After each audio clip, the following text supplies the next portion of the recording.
Please be seated.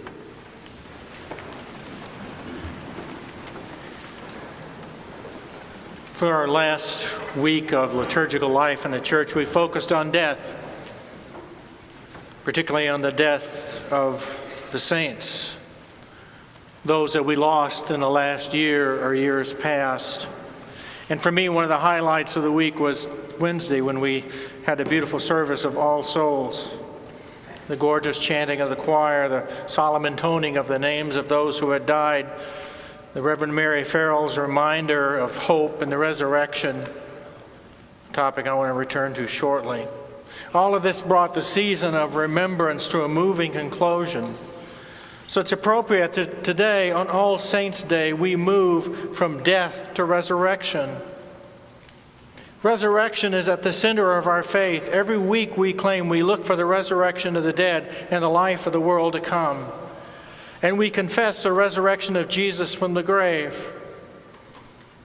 In the passage we read from Ephesians this morning, Paul locates our salvation, our redemption, in the death and resurrection of Christ. In his death and resurrection, Paul says elsewhere, is our death and resurrection. That resurrection is not simply his, it's ours. Resurrection is at the center of our faith. And that's particularly important on a day when we remember the saints. And yet, the idea of resurrection can be rather disconcerting, difficult. It always has been. You may remember that story of Paul in Athens speaking to the philosophers and intellectuals on Mars Hill, and he's telling them about the good news of Jesus, and they're listening to him until he gets to the point of talking about the resurrection. Then he loses them. And Luke says they sneer at him. The idea of the resurrection appears to be ridiculous to many to this day. Even many modern Christians are uncomfortable with the idea of resurrection. The idea of going to heaven and being with Jesus is much more acceptable, less confusing, and considerably vaguer. Personally, I always thought the idea of Grandma looking down on me from heaven as a child was terrifying. Positively alarming. Rather like my son Brian, when he was a small child, he had a bad dream and was crying out, and I went to him in his room and I said, "Don't worry, Jesus is here in the room with you." He looked around and said, "Tell him to go away." I get it. If you're one of those uncomfortable with the idea of resurrection, you're in good company.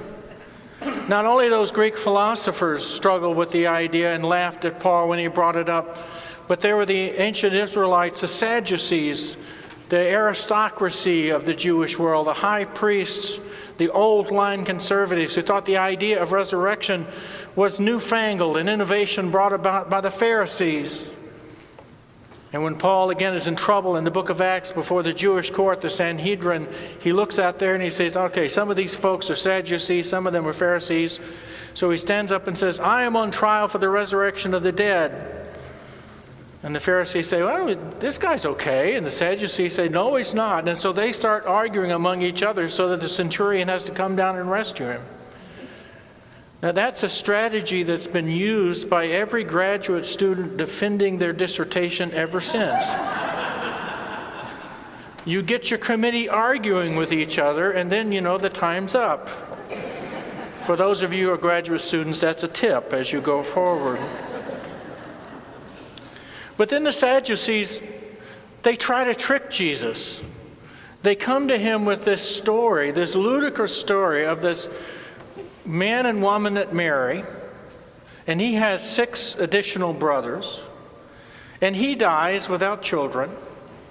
And then each of the subsequent brothers takes the woman as wife and tries to produce an heir for the original brother, until finally the woman dies also. And they're wanting to trick Jesus into saying something ridiculous.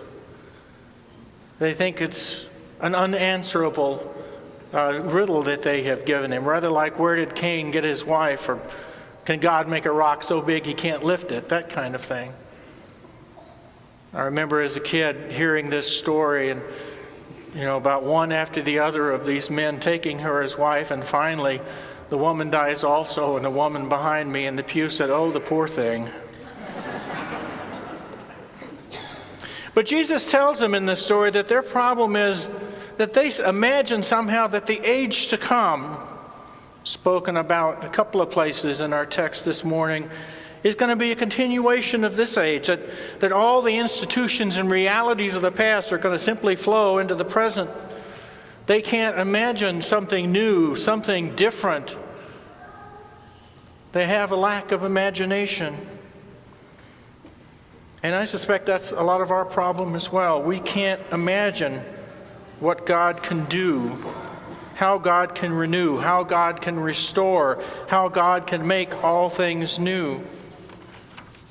But Jesus goes on to say two remarkable things, that the dead, the saints that we celebrate today, those that we have lost before, those that we anticipate being raised from the dead, are now God's children and children of the resurrection. And most important, in Him all are alive. The saints are alive in God, kept perhaps in God's memory and imagination. But furthermore, we are raised in a sense right now. As Paul put it, as I said earlier, already we have died and been raised with Christ. Already we are children of the resurrection. Now certainly this is about our hope for resurrection in the future, but it's more than that. Because the promise of the resurrection is more than the resurrection of the individual. In fact, I would suggest that the resurrection of the individual in the Bible is actually secondary to the larger image of resurrection that's produced. The prophets talk about the resurrection of the whole people of God. They talk about the resurrection, the recreation of the entire created order. It's about a new heavens and a new earth, a new Israel.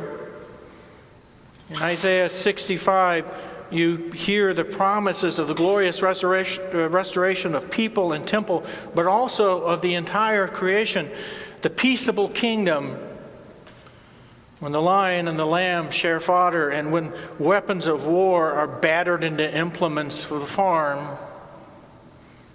Perhaps the most famous passage in this regard is in Ezekiel 37, where Ezekiel is taken to this valley and he sees it covered with dry bones. It's a vast army that's been defeated and the bones are bleached in the wilderness. And God says to him, "Son of man, can these bones live?" And Ezekiel says, "Well, God knows."